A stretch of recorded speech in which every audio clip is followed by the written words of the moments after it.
శ్రీ లలితా సహస్రనామ స్తోత్రంలోని 852వ నామంగా మనం అమ్మవారిని సర్వోపనిషదుద్ఘుష్ట అని కీర్తించుకుంటున్నాం.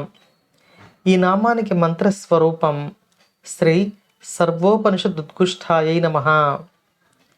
మనం ఇంతకుముందు నామంలో అమ్మవారిని సాక్షాత్తు మోక్షమును ప్రసాదించే తల్లిగా, 3 రకాల తాపత్రయములు అంటే జన్మము, జర, మృత్యువు వీటి నుండి రక్షించి అనుగ్రహించే తల్లిగా కీర్తించుకున్నాం.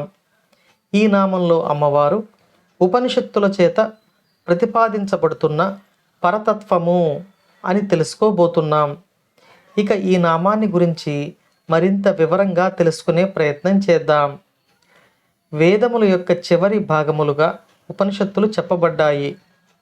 వేదములు మానవుడు చేయవలసిన కర్మకాండను వివరిస్తే, ఉపనిషత్తులు జ్ఞానకాండను ప్రబోధిస్తాయి. అంటే పరబ్రహ్మమును గురించిన శుద్ధ జ్ఞానాన్ని ఉపనిషత్తులు మనకు అందిస్తాయి.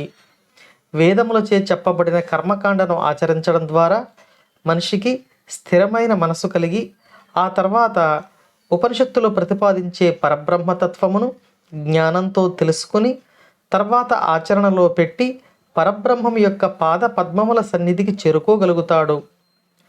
ఉపనిషత్తులు ఎన్ని ఉన్నవి అని మనం తెలుసుకుంటే, కొంతమంది ఉపాసనాపరులు 1008 ఉపనిషత్తులు అని, మరికొందరు 108 ఉపనిషత్తులు అని చెబుతారు. కానీ ముఖ్యమైన ఉపనిషత్తులు 10 ఉన్నవి అని ఉపాసకులైన పెద్దలు కొందరు చెబుతారు. ఉపనిషత్తుల సంఖ్య ఎంత ఉన్నా అన్ని ఉపనిషత్తులలోనూ కీర్తించే పరబ్రహ్మ స్వరూపము, అన్ని ఉపనిషత్తులు చేర్చే గమ్యస్థానము శ్రీ లలితా పరమేశ్వరి అని ఈ నామం మనకు తెలియచేస్తుంది. అమ్మ అనుగ్రహం మనపై ఎల్లవేళలా ఉండాలని కోరుకుంటూ, ఓం శ్రీమాత్రే నమః.